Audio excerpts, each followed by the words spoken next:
نعم ما بيوقعوا بالغلط. حكيت لكم عن أحد الصالحين اللي كان نازل مع أحد طلابه، نازلين من المدينة لمكة، فرايحين على الحج. فقال له للطالب بعد ما قطعوا بيار علي بمسافة، قال له للطالب لأنه ما يكفينا الزاد اللي ياخذينه التمر، رجع أجيب تمر. قال له حاضر سيدي. رجع هو قاعد لحاله، وإذ امرأة من رؤوس الجبال نزلت جميلة، هو قاعد بالخيمة، قالت أهنئني، فراح جاب كف تمر بده يعطيها، قالت ما أريد هذا، أريد ما يكون بين الرجل وزوجته. فقعد يبكي يبكي يبكي، فكرته مجنون أجدب، تركته وراحي. اجى التلميذ لقى شيخه عم يبكي، قال ما بالك يا سيدي؟ قال له والله هيك صار فيني. قعد الطالب يبكي، قال له الشيخ طيب انت شو دخلك؟ يمكن الامام محمد بن واسع، يمكن والله اعلم. قال له الامام انت شو دخلك قاعد؟ انا عم ابكي لانه نعم كانت فتنه الي. قال لو كنت انا اللي كنت محلك لعلي لا اصبر، بركي امراه اجت عرضت حالها علي وقعت فيها. نعم. قال ائتمني على 1000 دينار ولا تأتمني على امرأة.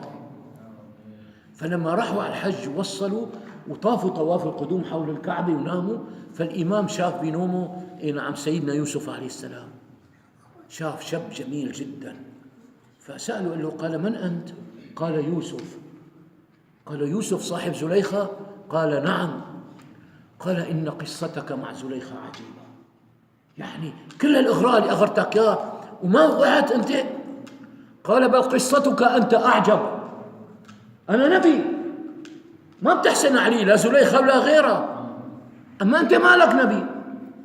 لأنه نعم لولا أن رأى برهان ربي، ولقد همت به وهم بها لولا أن رأى برهان ربه. شوف المفسرين شو جابوا فيها.